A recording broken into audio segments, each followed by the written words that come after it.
Harry Potter and the Goblet of Fire is a 2005 fantasy film directed by Mike Newell and distributed by Warner Bros. Pictures based on J.K. Rowling's 2000 novel of the same name.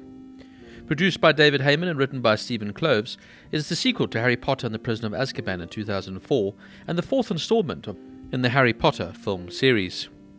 The film stars Daniel Radcliffe as Harry Potter alongside Rupert Grint and Emma Watson as Harry's best friends, Ron Weasley and Hermione Granger, respectively.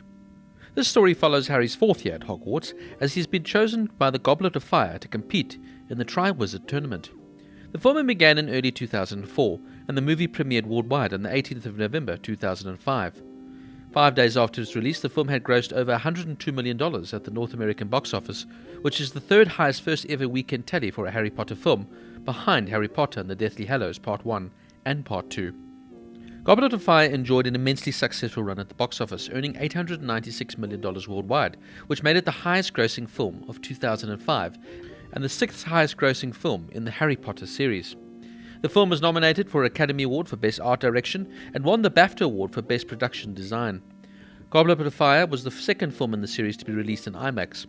The film is one of the best reviewed installments, with the series being praised for its higher level of maturity and sophistication of its characters, plotline, tone, screenplay, and the performances of the lead actors. It was followed by Harry Potter and the Order of the Phoenix in 2007.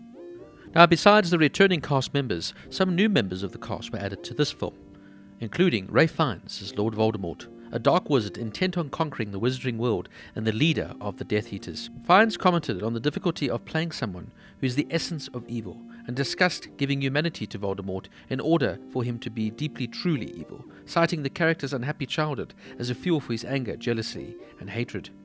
He and director Mike Newell were interested in exploring the character's unexpected mood swings. Newell cited Fiennes' ability to play a realistic and frightening villain instead of a simple character as a reason for his casting. Then we have Michael Gambon returning as Albus Dumbledore, the headmaster of Hogwarts and one of the greatest wizards of all time. Gambon commented on the state of the character in this film. Dumbledore is no longer in control, and he's frightened. Newell compared Gambon's performance with Richard Harris's iteration in the earlier films, showing the character as fallible and not omnipotent, and inadequate rather than super-adequate. Then we have Brendan Gleeson playing the new character of Alistair Mad-Eye Moody, a famous ex-Auror appointed by Dumbledore as the new Defense Against the Dark Arts teacher at Hogwarts. Ray Winston and Brian Cox were originally offered the role but turned it down.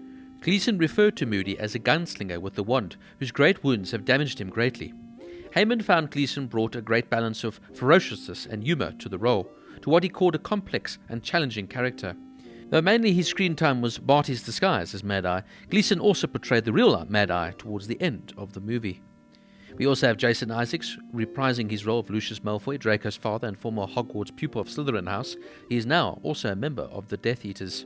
Gary Oldman reprises his role as Sirius Black, Harry's godfather, who escaped from Azkaban after being wrongly imprisoned for 12 years and is now a fugitive.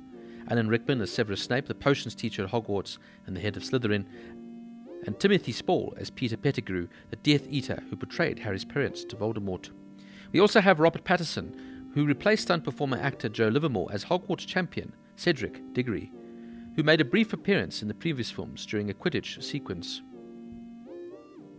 Now, obviously for this film we had a new director in Mike Newell, after Prisoner of Azkaban's director Alfonso Cuarón dropped out after just directing one film. Producer David Heyman considered the pre-production of Goblet of Fire had been too lengthy for a single film. He stated, "We're going to shoot it as one and see how it ends up. If it's too long, then we'll have to make it into two." Kloves, writer for the previous installments, returned for Goblet of the Fire, adapting the 636-page book into a single feature film length. Kloves commented, "We always thought it would be two movies, but we could never figure out a way to break it into two, so it'll be a different experience from the books." Columbus advised on Heyman splitting Goblet of Fire into two separate films due to its length, but Warner Bros. Showed no interest in this idea. Mike Newell, the new director, found that there was a way of making it into one film, which was a thriller, while staying true to the book and keeping the length down. In order to prepare for the film, Mike Newell watched paranoid thrillers such as North by Northwest and The Parallax View, as well as 3 Days of Condor. On the choosing of Mike Newell as the new director, producer David Heyman said, "Mike's rich and diverse body of work shows him to be the perfect choice. He has worked with children, made us laugh, and had us sitting on the edge of our seats. He is great with actors and imbues all the characters, all his films with great humanity. I am thrilled." Now let's discuss the differences between the book and the film. With The Goblet of Fire, a novel almost twice the length of The Prisoner of Azkaban, the writers and producers reduced certain scenes and concepts to make the transition from page to screen much easier. Director Mike Newell described the problem as one of compressing a huge book into a compass of a movie. This was achieved by putting aside all the components of the novel which did not directly relate to Harry and his journey. Goblet of Fire is the first adaptation and did not begin at Pivot Drive after the opening sequence. Harry awakens at the Burrow on the morning of the Quidditch World Cup. The gameplay at the Quidditch World Cup was removed for timing reasons, leaving an abrupt temporal jump that reviewers considered awkward or rushed. In the book, Harry and many of the Weasleys support Ireland, while in the film, Harry and Ron support Bulgaria. Nonetheless, both of them admire the Bulgarian seeker, Viktor Krum. Other scenes are shortened and amalgamated to include only the most essential of plot details. For example, the 3 Death Eater trials Harry witnesses in The Pensive are merged into one sequence. The characters of Bill Weasley, Charlie Weasley, Ludo Bagman, Winky, Narcissia Malfoy, and Bertha Jorkins are all absent, as well as Dobby, who was supposed to help Harry obtain Gillyweed for the second task.